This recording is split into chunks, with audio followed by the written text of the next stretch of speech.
आप ठाकुर जी को एक छत्र अर्पित करते हो ताकि भगवान प्रसन्न हो जाएं, लेकिन भगवान लक्ष्मीपति हैं, उनको सोने की क्या आवश्यकता। आप ठाकुर जी को 56 भोग लगाते हो, झांसी की बढ़िया मिठाई बनवा के ले गए, ओरछा राम राजा सरकार को भोग लगाने के लिए खुश हो जाएंगे। ठाकुर जी को आपकी मिठाई नहीं चाहिए, उनके पास कमी है। हम कितने भी साधन ठाकुर जी को अर्पित कर दें, साधन से कभी भी ठाकुर जी नहीं रीझते, ठाकुर जी भाव से रीझते हैं। एक उत्तर प्रदेश में एक स्थान है संडीला, तो संडीला के एक व्यक्ति थे, उनका नाम था सूरध्वज जी। क्या नाम था? सूरध्वज। और वृंदावन के मदन मोहन लाल जी के रूप के इतने आसक्त थे कि उनको ये रहता था कि मैं कब छुट्टी मिले और वृंदावन जाऊं और मदन मोहन जी का दर्शन करूं। आजकल मदन मोहन लाल जी जब करौली राजस्थान में विराजते हैं। बहुत सावधानी से सुनना, सब लोग इधर देखो, बहुत सुंदर भाग है। तो सूरध्वज जी वृंदावन तो नहीं जा पा रहे थे, बहुत व्यस्त थे, एक राजा के यहां कुछ कार्य करते थे। तो उन्होंने क्या किया, एक दिन वो बाजार में घूम रहे थे तो ताजा ताजा गुड़ आया दुकानों पर, और गुड़ देख करके महाराज सूरध्वज जी के मन में आया कि ये गुड़ मेरे मदन मोहन लाल जी को पहुंचना चाहिए सेवा में वृंदावन। तो उन्होंने जाकर के और दुकानदारों से कहा, भैया ये कितना गुड़ है? बोले इतना है। बोले एक काम करिए ना, मैं एक तांगे वाले से बात कर लेता हूं, आप सारा गुड़ रखवा करके वृंदावन भिजवा दो। दुकानदार बोले भैया भिजवा तो देंगे, इतना रुपया लगेगा? बोले उसकी चिंता नहीं है। बोले इतना रुपया तांगा वाला ले लेगा? बोले उसकी भी चिंता नहीं है, आप बस गुड़ भिजवा दो। दुकानदार ने कहा, देखिए भगवान मैं भिजवा तो दूंगा, लेकिन मेरी एक जिज्ञासा है। बोले क्या? बोले आप इतना पैसा खर्च कर रहे हो, यहां संडीले से इतना सारा गुड़ तांगे में धरवा करके वृंदावन भेज रहे हो, इससे कम रुपया में तो आप वृंदावन से ही गुड़ खरीद करके ठाकुर जी को अर्पित कर दो।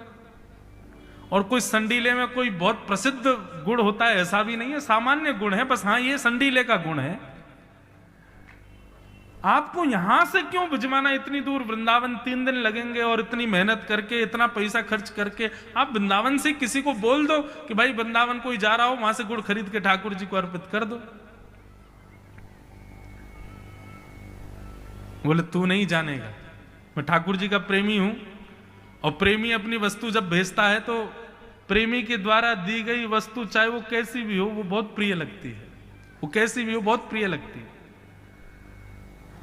सूरध्वज जी ने वो गुड़ संडीले से भिजवाया, 3 दिन लगे महाराज वृंदावन पहुंचने। वृंदावन जब गुड़ पहुंचा तो रात्रि अर्धरात्रि का समय हो रहा था, 11-12 बज रहे थे। गुड़ आकर के मदन मोहन जी के मंदिर के बाहर आकर के तांगा खड़ा हो गया। बोले अब सुबह तक का इंतजार करो, गोसाई जी आएंगे तब उनको देंगे। लेकिन महाराज रात्रि 12 बजे ही गोसाई जी के स्वप्न में मदन मोहन लाल जी आ गए। गोसाई जी बोले कहो जय जय, क्या आज्ञा? बोले कि जल्दी द्वार खोलो और बाहर गुड़ आया है, वो गुड़ जल्दी भोग प्रसादी उसकी बनाओ और मेरे को थाल में रख करके गुड़ का भोग लगाओ। गोसाई जी बोले भगवान रात के 12 बज रहे हैं, अर्धरात्रि का समय हो रहा है, 3-4 घंटे और थोड़ा इंतजार कर लो। 3-4 घंटे में मंगला आरती का समय हो जाएगा तो सुबह मंगल भोग में गुड़ का ही भोग लगा देंगे।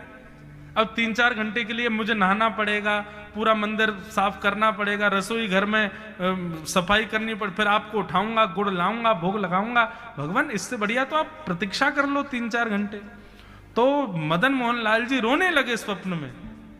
बोले उसने 3 दिन पहले संडीले से गुड़ मेरे लिए भेजा है, मैं 3 दिन से प्रतीक्षा कर रहा था कब गुड़ आएगा, मेरे रोज मुंह में पानी आ रहा था।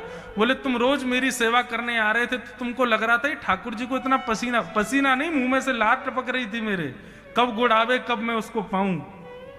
और आज आकर के गुड़ आया है और तुम कह रहे हो 4 घंटा और इंतजार करूं मैं। गोसाई जी तुरंत उठे, जल्दी जाकर के स्नान किया, स्नान करके मंदिर की साफ सफाई करी, रसोई घर में जाकर के चूल्हा चेताया। महाराज बाहर द्वार पर तांगे में गुड़ रखा था, तांगे वाले को उठाया, बोले लाओ गुड़ दे दो। बोले सुबह हो गई? बोले बस हो ही गई। लाल जी भूखे बैठे भीतर, तुरंत गुड़ लेकर के गए, बढ़िया खीर बनाई, उसमें गुड़ डाला और जब मदन मोहन लाल जी को अर्पित किए हाँ, गोसाई जी के नेत्र सजल हो गए। बोले क्यों? बोले खीर ठाकुर जी के आगे रखने के बाद पर्दा लगाया था, लेकिन पर्दा जैसे उठा करके देखा तो पूरे मुंह पर खीर लगी भाई श्री मदन मोहन लाल जी। इतने आसक्त, इतने आनंद। आपकी सामग्री कैसी है ये विशेष बात नहीं, आपका उस सामग्री को देने में भाव कैसा है, Get up to 52. ये विशेष भाव। आपके द्वारा दी गई, प्रस्तुत की गई वस्तु कितनी मूल्यवान है, कितनी सुंदर है, ये जरूरी नहीं है, उस वस्तु में भाव कितना है। अकबर की पत्नी ताज बेगम हमारे वृंदावन आई। अकबर भारत हिंदुस्तान, शहंशाह हिंदुस्तान, राजा है पूरे भारत का, कहीं भी जा सकता है। वृंदावन आई और महाराज वृंदावन से जैसे गोवर्धन गए तो गोवर्धन पर्वत पर श्रीनाथ जी विराज रहे थे मंदिर में। गोसाई जी से जाकर के अकबर ने कहा कि देखिए हमारी तो ज्यादा इच्छा नहीं है, पर हमारी पत्नी की इच्छा है आपके खुदा को देखने की, वो है कैसे? तो गोसाई जी बोले देखिए भगवान क्षमा करना, हमारे यहाँ हिंदुओं को ही प्रवेश है मंदिरों में, आप तो अच्छे राजा हैं, पर कई विजातीय राजा जो मंदिरों में प्रवेश कर जाते हैं और मंदिर तोड़ देते हैं, इसलिए नियम है कि अब बस हिंदू ही जा सकते हैं। पर ठीक है, हम आपकी पत्नी देखना चाहती है तो उसको एक खिड़की से दिखा देते हैं। और एक खिड़की से जैसे ही ताज बेगम को ठाकुर जी का दर्शन कराया, महाराज अब तो ऐसी स्थिति हो गई, कृष्ण तन कृष्ण धन कृष्ण ही हमारो मन। कहीं भी जा रही हैं उनको कृष्ण ही कृष्ण दिखाई दे रहे हैं। अकबर कुछ बात कर रहा है, लेकिन ताज बेगम एक अलग ही सोच में है। जब से देखा है ठाकुर जी की उस मधुर छवि को, आहा मेरो मन गिरधर छवि पे अटक्यो, ललित त्रिभंगी चाल पे चल के चिबुक चारु गड़ी ठटक्यो, मेरो मन गिरधर छवि पे अटक्यो। ताज बेगम को बुखार आ गया।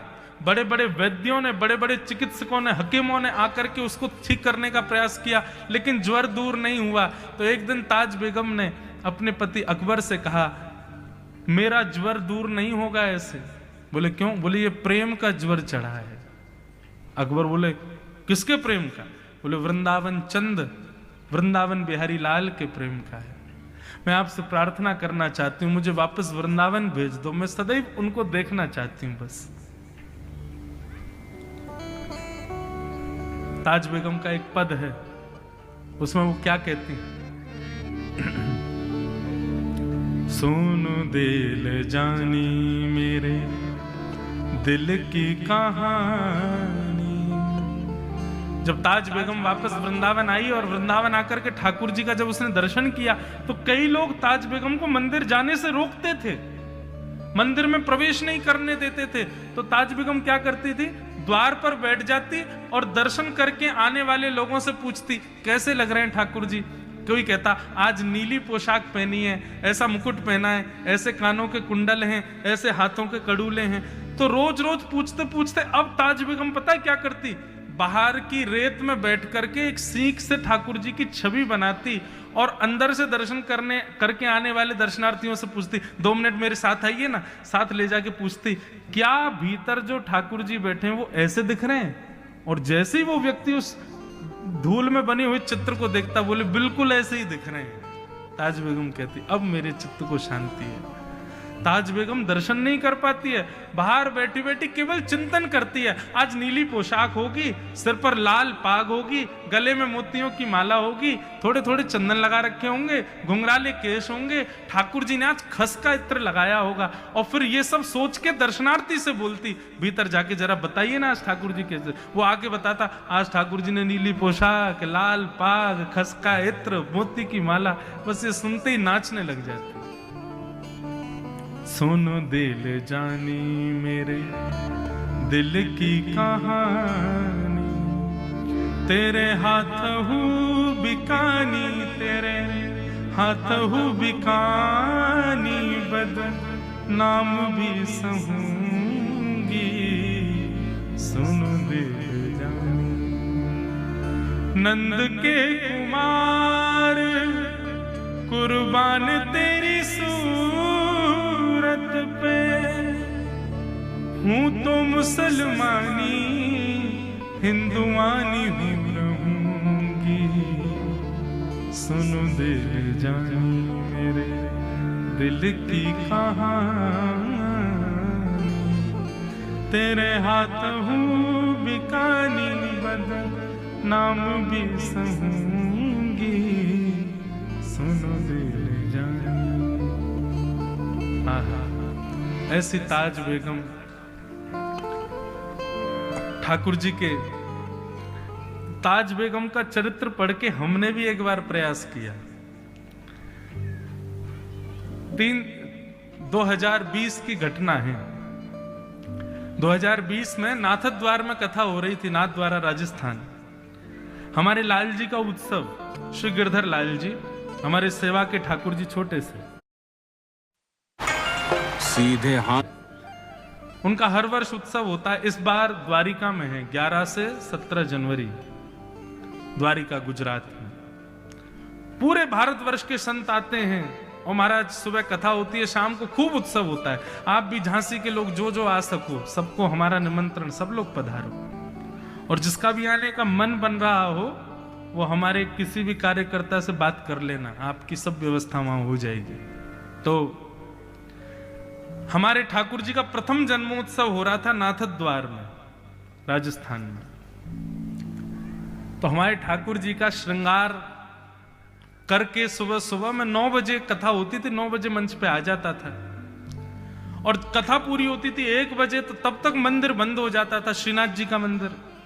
तो मैं क्या करता था, रोज एक व्यक्ति को भेजता था कि आज तुम जाके दर्शन कराओ और मैं जब कथा करके उतरूं तब मुझे बता देना आज ठाकुर जी कैसे दिख रहे थे, उनका श्रृंगार कैसा था।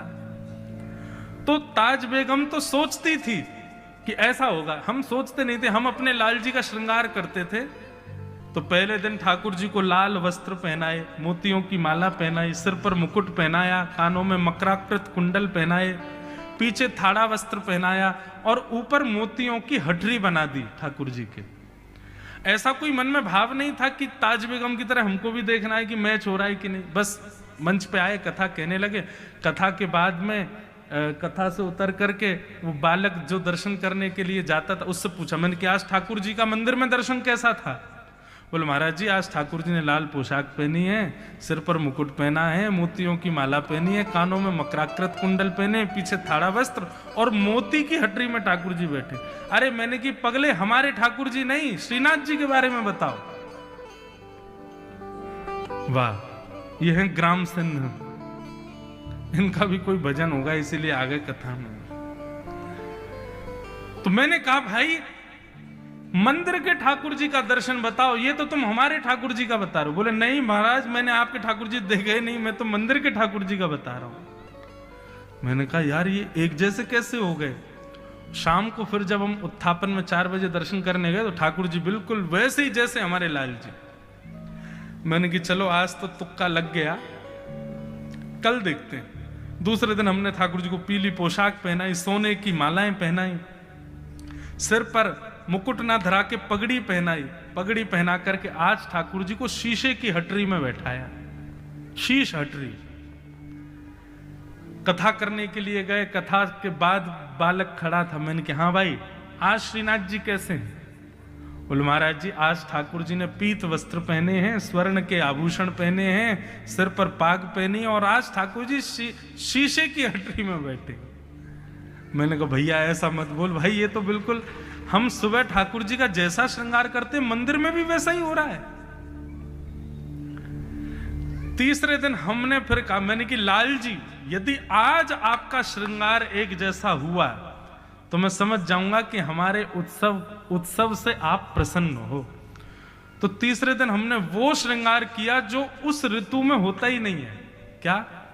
ठाकुर जी को पाग पहनाई, वस्त्र पहनाए और सुंदर मेवा की हटरी, काजू बादाम और इन सब की हटरी कहते हैं, एक बढ़िया सुंदर सी कुंज में ठाकुर जी बैठते हैं, हटरी में बैठाया।